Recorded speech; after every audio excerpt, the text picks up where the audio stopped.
Samstapakaya Chitalmasya Sarvadharma Swarupine Avatara Varishtaya Ramakrishna Te Namaha.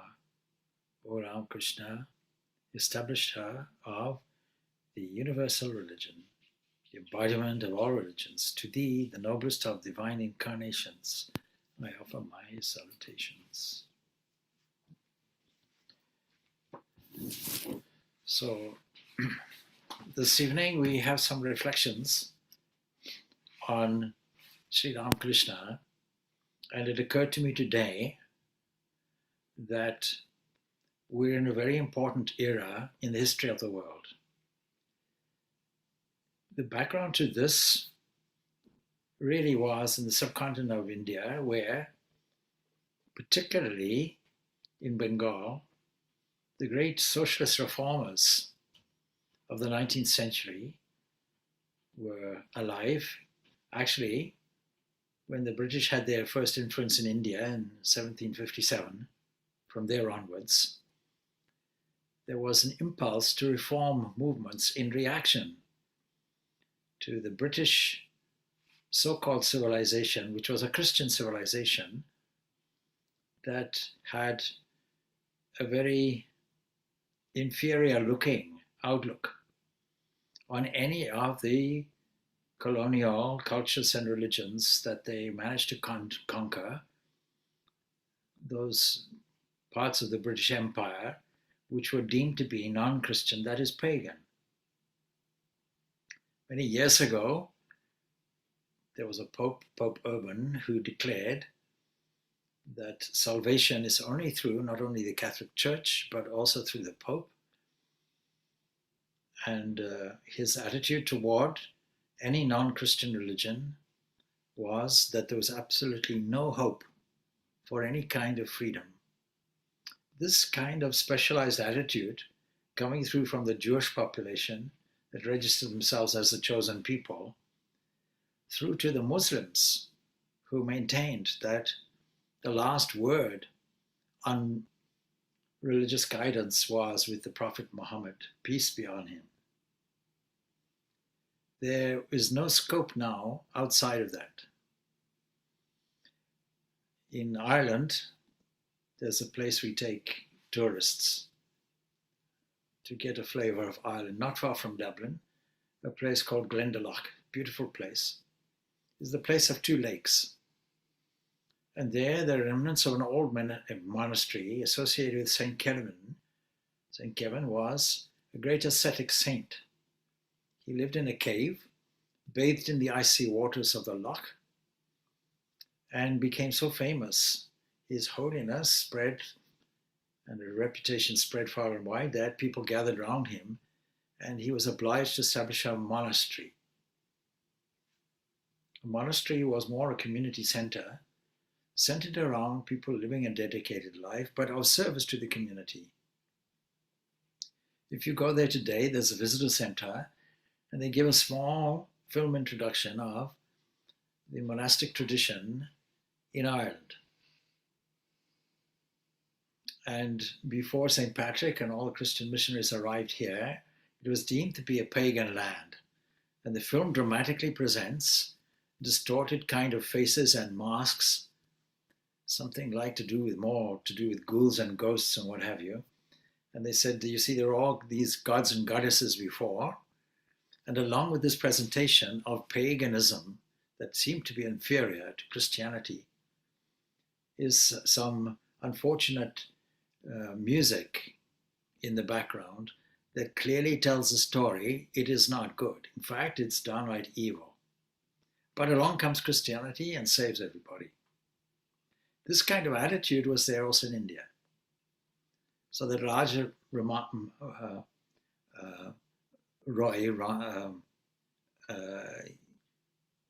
he from 1700 or so, the 1700s to the 1800s, established a Brahma Samaj, an organization dedicated to social reform that derived its influence from everywhere and had a certain breadth to it. When Devendranath Tagore took over, it was a much more narrow thing, so that there was a wish for social reform, no doubt. There was a wish for uh, child marriage to be abolished, caste to be abolished, widows could be remarried, and ritualism was out of favor, idol worship was out of favor, but they took as their inspiration the Upanishads. That much. So this background, Keshav Chandra Sen inherited.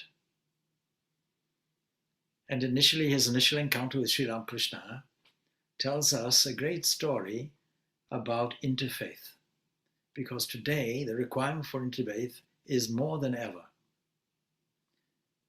We are members of the Dublin City Interfaith Forum, 7 faiths being represented. But still, if we think that religion is a question of positions and dogmas and doctrines, what Swami Vivekananda calls secondary details, then we can't find any hope for unity whatsoever. It must be much more fundamental, and it cannot be intellectual. So Keshav Chandra Sen, meeting Sri Ramakrishna for the first time, was prepared for a disagreement, an argument, because these were two contrasting people. But what does Ramakrishna do? With the open arms, he welcomes his guest. He offers him confectionery and all the rest of it, treats him like a long-lost brother, and immediately declutches all the potential hostility between two positions. Because Ramakrishna was all-embracing, all-encompassing, the depth and breadth of his experience was immense. It gives us a lesson that here was a person who was able to shift his position at any moment in time according to the openness of the listener, and was able to supply something of value that was comprehensible in simple language, in language that chose carefully selected analogies, stories, and so on, and made it very plain, and answered all the questions in a questioner's mind without creating any controversy, even though in the beginning there may have been a completely opposite opinion. In Swami Nikhilananda's wonderful introduction to the Gospel of Ramakrishna, he has one section called Brahma Samaj. It's worth reading. Keshav was the leader of the Brahma Samaj, it starts, one of the two great movements that during the latter part of the 19th century played an important part in shaping the course of the Renaissance of India. The other one, of course, was the Arya Samaj.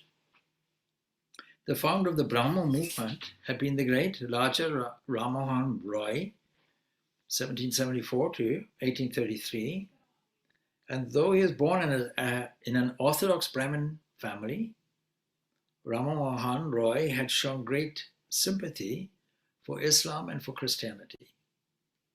And he also managed to get to Tibet in search of Buddhist mysteries. So you can see very much an interfaith entity, somebody who has a preparedness to absorb and accept the good things from other traditions.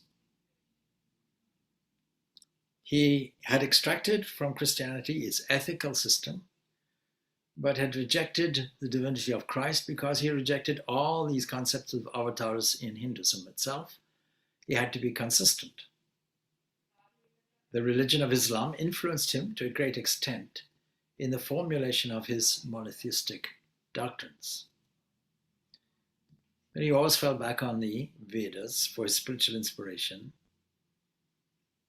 So the Brahma Samaj, which he founded in 1828, was dedicated to the worship and adoration of the eternal, the unsearchable, the immutable being, who is the author and preserver of the universe. And one would be forgiven for thinking that it was something like a Unitarian concept in Christianity of a God. The Samaj was open to all without distinction of color, creed, caste, nation, or religion, but found itself appealing more to the intelligentsia, more to the upper kind of classes. Anyhow, the real organization of the Samaj was, as I mentioned, Devendranath Tagore, the father of the poet Rabindranath. His physical and spiritual beauty, aristocratic aloofness, his penetrating intellect and poetic sensibility made him the foremost leader of the educated Bengalis. Now, you can see straight away that if you want to have some kind of reform movement, such a person, such a leader, and if all the followers are like this, will not appeal to the grassroots. It won't be a thorough social reformation. That's the problem.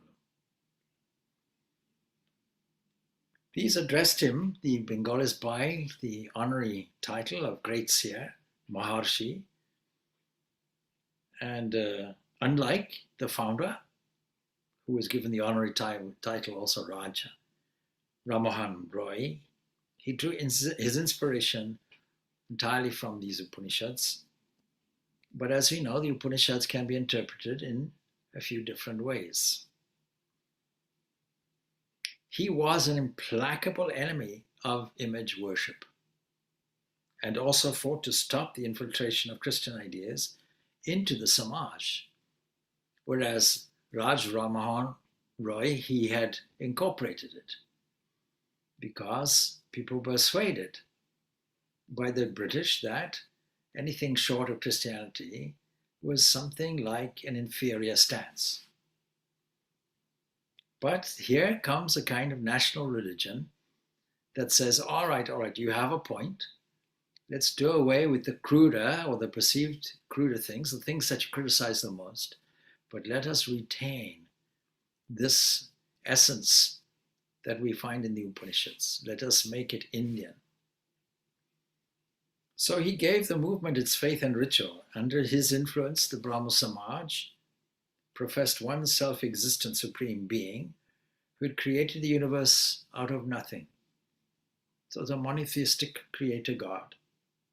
It's the God of truth, infinite wisdom, goodness, power, eternal, omnipotent, omniscient, etc., all the epithets we would give to a monotheistic creator God.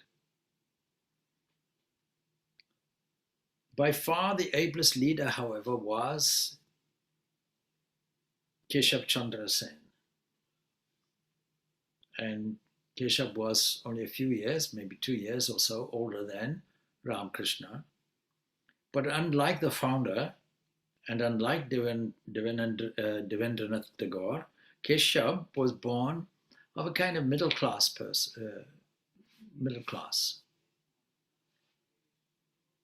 And this middle class Bengali family had been brought up in an English school. Unlike the other scholars, he didn't know any Sanskrit, and he soon broke away from the popular Hindu religion. Even at an early age, he came under the spell of Christ and professed to have experienced the special favor of John the Baptist, Christ, and St. Paul.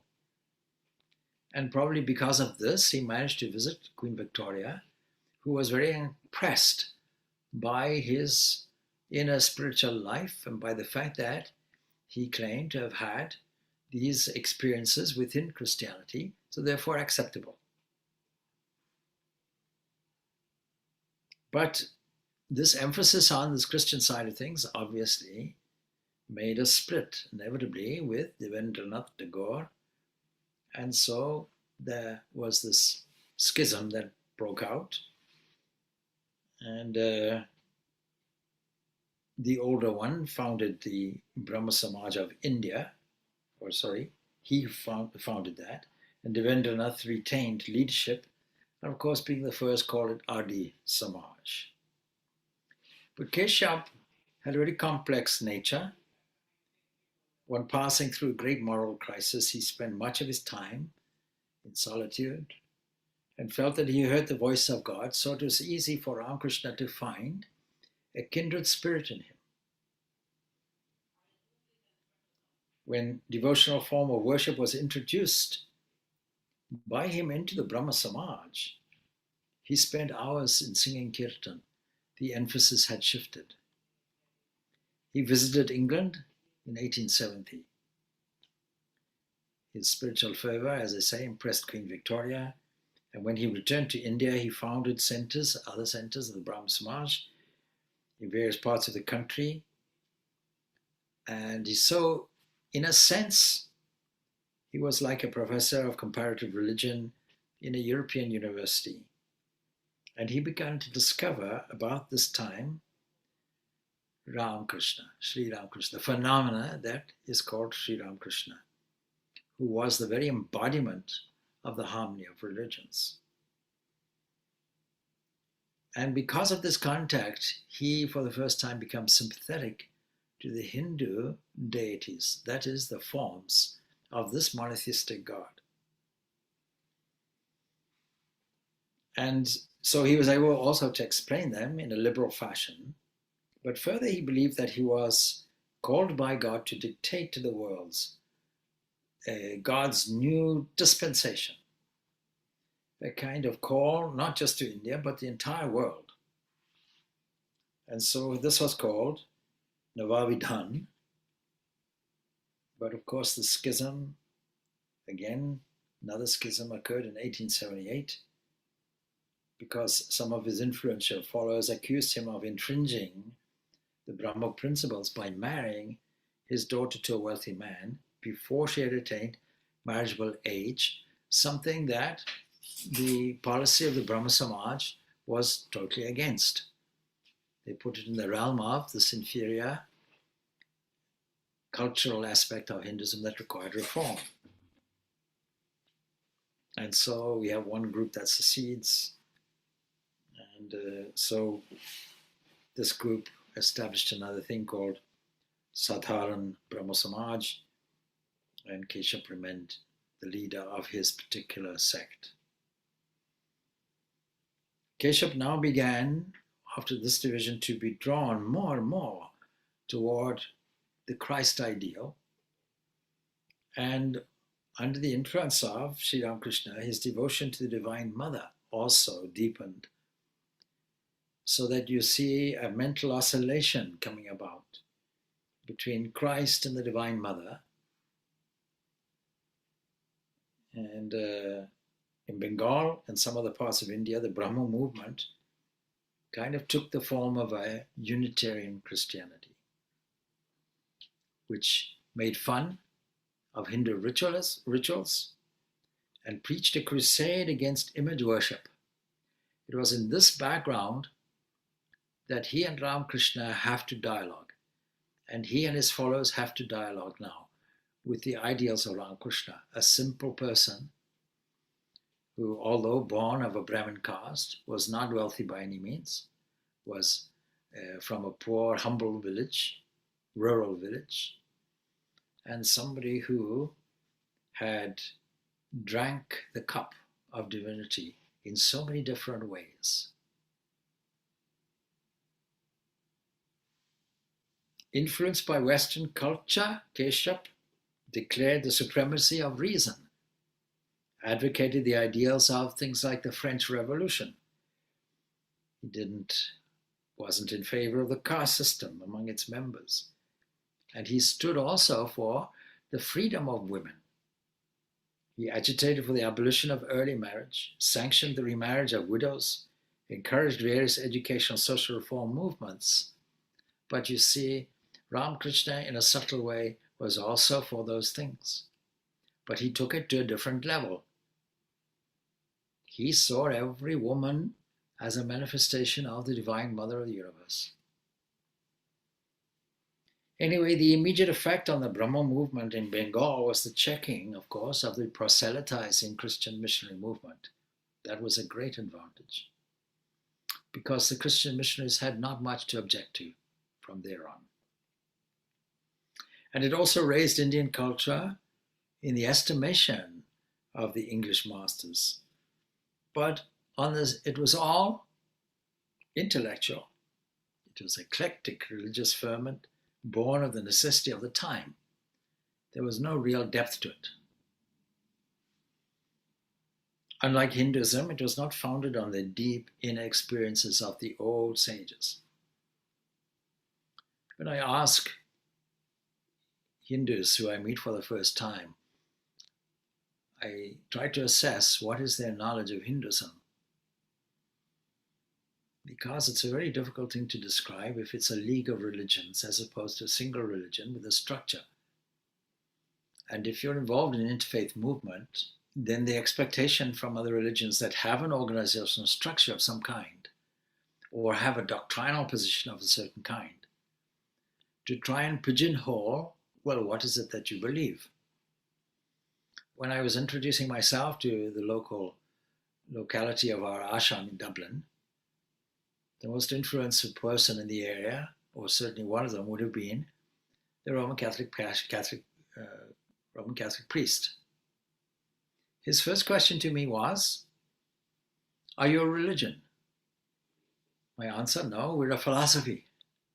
I could see the immediate look of puzzlement on his face. In other words, he wanted to put me in a category and couldn't do so. Hinduism is a league of religions, but they adhere to some principles. We can put them on one hand, 5 principles.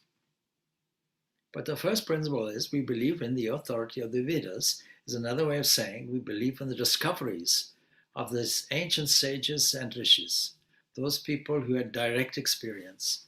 And anything that's not founded on that will not have that real sentiment, that legacy of direct experience that comes through to us. And that should be the very foundation of Scripture itself. So I ask Hindus, what is Hinduism? What do you believe? When your children go to the school and they ask, well, you're a Hindu, what do you believe? What will you say? What will your children say? Whatever you say is what your children will say. And invariably, there's a shrug of shoulders, because nothing is so well defined. Since Sri Ramakrishna, everything became well defined. Everything went back to the original foundation.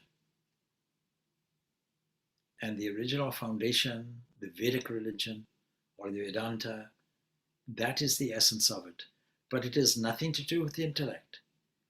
It has nothing to do with doctrines and dogmas. It has everything to do with direct perception. So unlike Hinduism, it wasn't founded on the deep inner experiences of sages and prophets, this Brahma Samaj. Its influence was confined to comparatively few educated men and women. It didn't go and cannot go down to the grassroots. And so the vast masses of the Hindus remained outside it. And it sounded monotonously only one of the notes in the rich gamut of the eternal religions of the Hindus. So that when the Hindus are asked, they simply shrug their shoulders. Oh, it's just a way of life. But then the retort will be, isn't every religion a way of life? Are you saying my religion is not a way of life? So it is a short circuit. It's a route. It's an easy escape hatch to say, please don't ask that question. I'm as confused as you are. The definite foundations are there. And Sri Ramakrishna brings it out in his own way, restores religion, brings the Renaissance about in the face of opposition from Christian missionaries who are associating a higher civilization with a sophisticated religion of Christianity and relegating everything else. And here comes Sri Ramakrishna and brings it back. Yes, you can use images. You can have temple worship. There is value in rituals. But if you don't want that, there's scope for other things also. It's a whole supermarket that you can go to, whatever your needs are. And so Keshab Chandra Sen invites Ramakrishna to a steamer journey, and a conversation takes place on this steamer.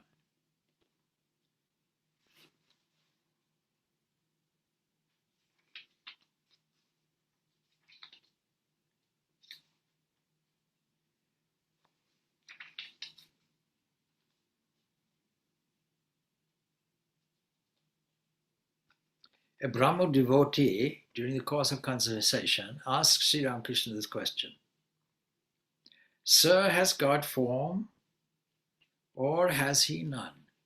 In fact, he doesn't say form, he says forms, or has he none? You can see that this person is angling for a conclusive answer that the Brahma Samaj may not exactly tell you, because they're more inclined toward a formless aspect of God, of a created God that creates something from nothing. Although, of course, images are there, forms are there, and so on and so forth. So there doesn't seem to be anything thoroughly conclusive about their principles. So here's what the Master replies, according to the Gospel of Ramakrishna, in a whole chapter entitled The Master and Keshav. No one can say with finality that God is only this and nothing else. He is formless, and again he has forms. Don't forget, this is nothing new. It's simply reviving the truth about what is there, declared by Krishna some 5,000 years ago in the Bhagavad Gita. In the 12th chapter, that same question is asked: which is better? So, formless and form, yeah, how can you describe? How can you pinpoint? How can you restrict and confine that entity into this or that? Then he says, for the devotee, for the bhakta, he assumes forms. But he is formless for the jnani. That is, for him who looks on the world as a mere dream. The followers of Jnana Yoga will take this world to be a dreamlike thing, substantially unreal, just a fuzzy play of kind of ephemeral waves. And beneath that is a substance which is there. And if we ask what is God, we'll be able to tell you by elimination. Not this, not this, not this. Whatever remains, that's what it is. The bhakta feels that he is one entity and the world is another. Doesn't that apply to all of us, or most of us, most people today in this Kali Yuga? Therefore, God reveals himself to him as a person. But the jnani, the Vedantist, for instance, always reasons, applying the process of not this, not this. Vedanta meaning non-dualist.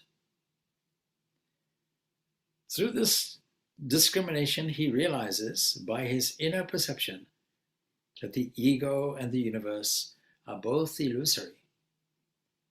Like a dream, then the jnani realizes Brahman in his own consciousness. He cannot describe what Brahman is. Do you know what I mean? Says Sri Ramakrishna. Think of Brahman, existence, knowledge, bliss absolute, as a shoreless ocean. Through the cooling influence, as it were, of the bhakta's love, the water is frozen at places into blocks of ice. In other words, God now and then assumes various forms for his lovers and reveals himself to them as a person. But with the rising of the sun of knowledge, the blocks of ice melt. Then one doesn't feel anymore that God is a person, nor does one see God's forms. What he is cannot be described. Who will describe him? He who would do so disappears. He cannot find him. He cannot find his I anymore. See the master's skill at making an analogy that everybody can easily understand. Previously, there was a confusion. It is either this or is that. Or can I ask you a question? Is it this or is it that? It's both. How can it be both? And this is a beautiful analogy that describes it. So we get an aha moment. Ah, that's it. I understand. But is that the end of it? No. If one analyzes oneself, one doesn't find any such thing as I. This is the key to the Upanishadic introspective inquiry. The question being asked, who am I? Who am I? Peeling off layers and layers and layers to find out what is the actual real person behind the description that we put out, mainly associated with how I appear physically or what my occupation is or family background. Peeling off all these layers, we discover that none of this belongs to my own essential identity. Then he uses another example, beautiful example. He says, take an onion. For instance, first of all, you peel off the red outer skin. Then you find thick white skin. Peel these off, one off the other, and you won't find anything inside. It all disintegrates. Every layer gone, seems to be nothing inside it. In that state, a man no longer feels the existence of his ego. And who is there left to seek it? Who can describe how he feels in that state, in his own pure consciousness, about the real nature of Brahman? He says, there is a sign of perfect knowledge. A man becomes silent when it is attained. Then the I, which may be likened to a salt doll, melts into the ocean of existence, knowledge, and bliss absolute, and becomes one with it. Not the slightest trace of distinction is left. As long as his self-analysis is not complete, a man argues with much ado, but he becomes silent when he completes it. This trying to figure things out from the head point of view only results in headiness. When the actual experience comes, it is beyond any form of description. When the empty pitcher has been filled with water, when the water inside the pitcher becomes one with the water of the lake outside, no more sound is heard. Sound comes from the pitcher as long as the pitcher is not filled with water. All trouble and botherations come to an end when the I dies.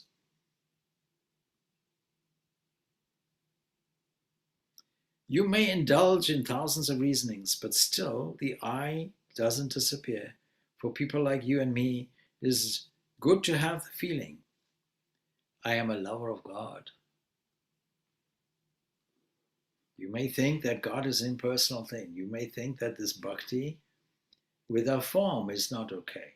You can sing your own Brahma Samaj songs, of course. And you can express his love for a presence. But as long as this I is kept, you have no choice but to be a lover of God. The Saguna Brahman, that is that absolute entity with the limiting adjuncts of time and space and motion and causal laws. The Saguna Brahman is meant for the bhaktas. In other words, a bhakta believes that God has attributes and reveals himself to men as a person, assuming forms. It is he who listens to our prayers. The prayers that you utter are directed to him alone. It doesn't matter whether you accept God with form or not. It is enough to feel that God is a person who listens to our prayers, who creates, preserves, and destroys the universe, and who is endowed with infinite power. Again, he is appealing to the Brahma Samaj person who can't quite grasp an individual sense of form, and yet wants a personal but amorphous kind of God. Yes, that's also God. That's also good.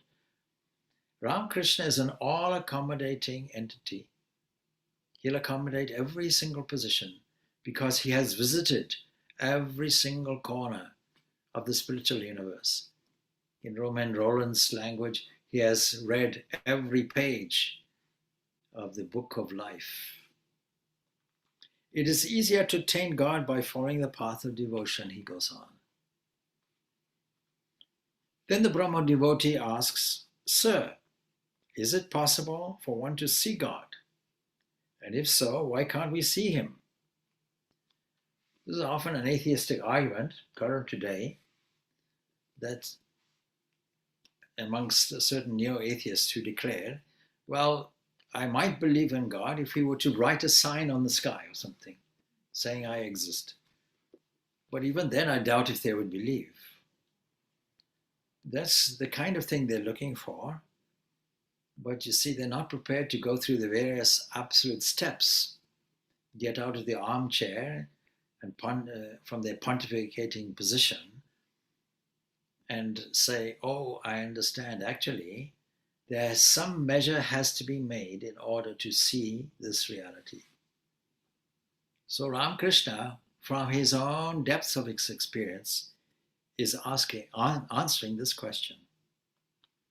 So he answers it. Yes, that's his first answer. I often wonder, when politicians get interviewed these days, they never answer yes or no. They go all around the whole gamut, the whole geography of politics until the original purport of the question is completely lost. But here's somebody who's asserting yes. Then he goes on to elaborate. He can surely be seen, not just be seen, he can surely be seen. One can see his forms and his formless aspect too. Then he thinks, how can I explain it to you? The Brahma devotee says, what are the means by which one can see God? You say he can be seen, so please tell me the means. This is a very important and significant conversation because the Brahma devotee is asking a question that all of us should ask. But the master says this, can you weep for him with intense longing of heart? And if you study the biography of Sri Ramakrishna, you see this is coming from the depths of his own experience. He got this tremendous vision of the form and formlessness by this yearning. Can you weep for him with intense longing of heart? Men shed a jug full of tears for the sake of their children, for their wives and for money. But who weeps for God? So long as the child remains engrossed with its toys, the mother looks after her cooking and other household duties. But when the child no longer relishes the toys, it throws them aside and yells for its mother. Then the mother puts the rice pot down from the hearth, runs in haste, and takes the child in her arms. What a beautiful, comforting description that at a moment's notice, the divine entity can rush toward us. And as a small child, we have no capacity to run as hard. But the mother can run with great urgency, putting everything else aside and run toward us. But the problem is at the moment, there's no yearning because we are distracted and we are happy to be distracted. And every distraction is a delaying factor.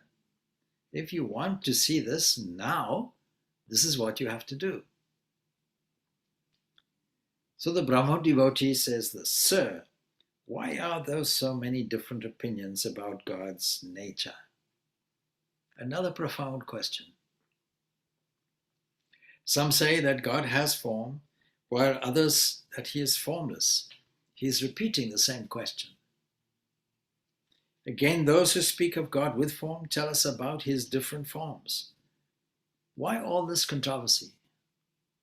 You can see this controversy in all these social reform movements too. And the master says, a devotee thinks of God as he sees him. In reality, there is no confusion about God. You see, we're all constitutionally different. We'll all have a different concept based on culture, individual personality, and so on. If I tell you, let's all sit down and close our eyes, let me describe a scene and get some feedback. We're sitting. In the distance are mountains and the foreground are fields. On the right-hand side is a house. Now, if you live in Switzerland, then the mountains will all be snow-capped. The fields will be green, full of daisy flowers, and the cottage or the house will be of a Swiss type. If you're in Africa, there will be distant hills. There'll be masasa trees in the foreground. There'll be wild savanna grass. There'll be a mud hut is your house. So we'll all have different concepts for the same thing. We should joyfully take our sense of individuality, and along with that individuality, we should apply a relationship that suits us. So there should be no confusion about this. God explains all this to the devotee if the devotee only somehow realizes him. You haven't set your foot in that direction. How can you expect to know all about God? It requires an effort, some small effort. What is the Chinese saying? A journey of 1,000 miles begins with the first step. Some first movement has to take place. Listen to a story. Once a man entered a jungle and saw a small animal on a tree. He came back and told another man that he had seen a creature of a beautiful red color on a certain tree. The second man replied, when I went into the jungle, I too saw that animal, but why do you call it red? It is green. Another man who was present contradicted them both and insisted that it was yellow. And presently others arrived and contended that it was grey, violet, blue, and so forth and so on. At last they started quarreling among themselves, and to settle the dispute, they all went to the tree. They saw a man sitting under it, and on being asked, he replied, "Oh yes, I live under this tree, and I know the animal very well." All your descriptions are true. Sometimes it appears red, sometimes yellow, and at other times blue, violet, grey, and so forth, because it is called a chameleon. And sometimes it has no color at all. Now it has a color, now it has none. See what a beautiful, homely description is there. Anybody who's seen a chameleon will verify its capacity to change its color. But you see, the person who knows it knows that chameleon well and sits under a tree, knows God well because of the proximity. If you can't be bothered to dwell under the tree and get this closeness, develop this, and he's already said, how do you do it? Through yearning. Then, of course, we won't have any understanding whatsoever. We'll just be an armchair philosopher. In like manner, one who constantly thinks of God can know his real nature. He alone knows that God reveals himself to seekers in various forms and aspects. God has attributes, then again he has none. And still you'll find Hindus who say, we have 330 million gods, instead of saying we have infinite forms. That one entity has infinite forms and also is formless. So that when people ask, and when those Hindus would have presented this concept, which they may not have fully formed anyway, to the British who espoused Christianity and thought that any other thing was crude,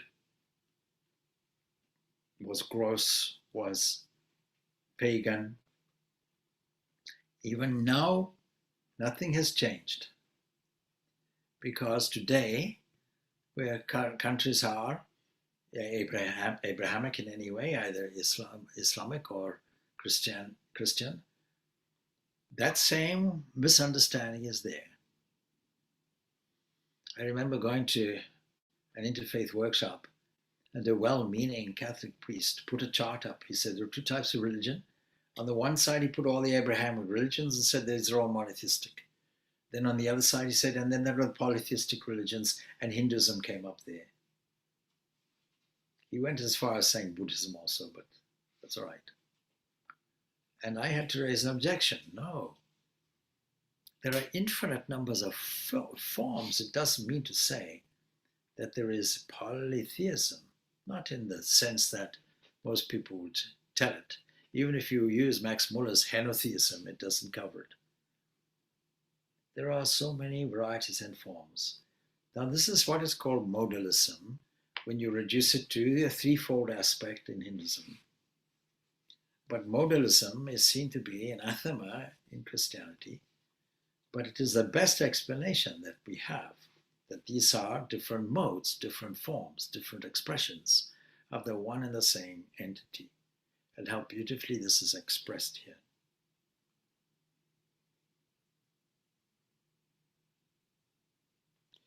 Only the man who lives under the tree knows that the chameleon can appear in various colors. Only when you are close to the tree will you get the sense of unity and will you understand all these infinite expressions which are there. Then he goes on to quote Kabir. Kabir used to say, "The formless absolute is my Father, and God, with form, is my mother. God reveals himself in the form which his devotee loves most. His love for the devotee knows no bounds. Yours is the path of bhakta, or bhakti. That is very good. It is an easy path. Who can fully know the infinite God? And what need is there of knowing the infinite? You don't have to know all the forms. You don't have to know the entire universe by sampling every corner. Having attained this rare human birth," I mentioned this the other day, that a human, when people start criticizing this person's good, this person's not good, etc., what we have missed is the fact of a human birth is extremely rare. Through eons of births, this has come. So he says, having attained this rare human birth, my supreme need is to develop love for God's lotus feet. We concentrate on that, and we'll get everything that we know. All the understanding will come to us. Then he gives this example. He says, if a jug of water is enough to remove my thirst, why should I measure the quantity of water in a lake? It's of no value. Suppose a man gets drunk on half a bottle of wine. Then what is the use of calculating the quantity of wine in the tavern? What need is there of knowing the infinite? Catch what you have here at the local level. The various states of the Brahmajnani's mind are described in the Vedas. The path of knowledge is extremely difficult. One cannot obtain jnana if one has the least trace of worldliness and the slightest attachment to woman and gold. This is not the path for the Kali Yuga.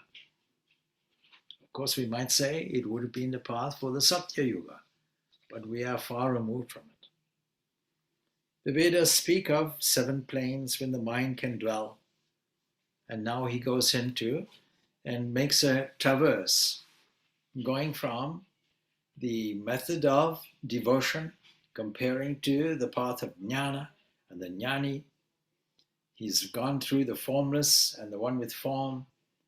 He's told us of the impossibility of describing what this entity is. And now he's introducing ideas of yoga tantra, so that when people ask or try to assess what was Ramakrishna, this was his flexibility and this was his depth. The tantrics will claim he was a tantrika. The Advaitins will say he was an Advaitin because he's everything to everybody. And he's describing it now in this language. Normally all our energy is distributed all over the place. When we gather together and start unfolding the truth from within, it is like 7 planes of existence. So he goes on like this, and he's saying the lower planes, talking about that, but he says the fifth plane of the mind is at the throat. Now, that's the place where he was staying. What are the preceding states? He says, when the mind is immersed in worldliness, it dwells in the three lower planes as the navel, the organ of generation, and the organ of evacuation. In that state, the mind loses all its higher visions. It broods only on lust and greed. His expression, of course, woman and gold. The fourth plane of the mind is at the heart, and when the mind dwells there, one has the first glimpse of spiritual consciousness. Religion begins at that point. One sees light all around. Such a man, perceiving the divine light, becomes speechless with wonder, and says, "Ah, what is this? What is this?" His mind does not go downward to the objects of the world. And that fifth plane of the mind is at the throat, bhavamukha. When the mind reaches this, the aspirant becomes free from all ignorance and illusion. He does not enjoy talking or hearing about anything but God. If people talk about worldly things, he leaves the place at once. And the sixth plane is at the forehead, in the yogic visualization or yogic language. And when the mind dwells there, the aspirant sees the form of God day and night. But even then, a little trace of ego remains. At the sight of that incomparable beauty of God's form, one becomes intoxicated and rushes forth to touch and embrace it, but one doesn't succeed. It's like the light inside a lantern. One feels as if one could touch the light, but one cannot on account of the glass. And then, of course, in the top of the head, in the seventh plane, when the mind arises there, one goes into samadhi. Then the Brahmajnani directly perceives Brahman, but in that state his body doesn't last many days. He remains unconscious of the outer world. If milk is poured into his mouth, it runs out. Dwelling on this plane of consciousness, he gives up his body in 21 days. How is it we know the speciality and specialness of Sri Ramakrishna? He remains in this state for 6 months. But after 21 days, like the salt doll going into the ocean and not returning. So how can you come back and describe it is like this, it is like that? Once a man said to me, he says, "Sir, can you teach me very quickly the thing you call samadhi?" And the wonderful thing about this Gospel of Ramakrishna and this Katha Buddha is that in brackets this is all love. We can catch the atmosphere also of the dialogue occurring on this steamer. After a man has attained samadhi, all his actions drop away. All devotional activities such as worship, japa and the like, as well as all worldly duties, cease to exist for such a person. At the beginning, there is much ado about work. As a man makes progress toward God, the outer display of his work diminishes so much that he cannot even sing God's name and glories. So these are some of the conversations centered around this Brahma Samaj, and we can see the difference. An organization on the one hand dedicated to social reform and being accommodating to those that are critics, and creating a confusion, a distance that says there was an old religion. It was crude. We agree with the Christians on this. But now we have brought things back to a better thing and incorporating the best elements from these external religions. And there's Ramakrishna saying, no, actually, we are a global, universal supermarket. Anybody is welcome to come here. And the whole truth is all valid. And in Vivekananda's language, we don't go from error to truth. We go from truth to higher truth. And now we have a basis for unity. now we can say that the world can unite, because one of the greatest disruptors in the world that creates much division and bloodshed still is the cultural aspect of religion, where people argue. It is said that it is very dangerous and uncomfortable and not very wise to speak about politics or religion in company. Well, I think we should talk not about religion, not about politics, but I think we should ourselves feel and touch the divine so that we understand and know this vast, infinite entity that has no boundaries, that has all these forms and is formless, and is beyond the scope of doctrines and dogmas. And it is only from that genuine position that we see the influence of Sri Ramakrishna. And of course, not everybody in the Brahma Samaj agreed with Ramakrishna. There were many critics amongst them, but they really didn't understand fully this dimension of Ramakrishna, where he was so in tune and so in touch with the reality, not once, not twice, but perpetually. And with this we close. Om Shanti, Shanti, Shanti. Peace, peace, peace be unto all.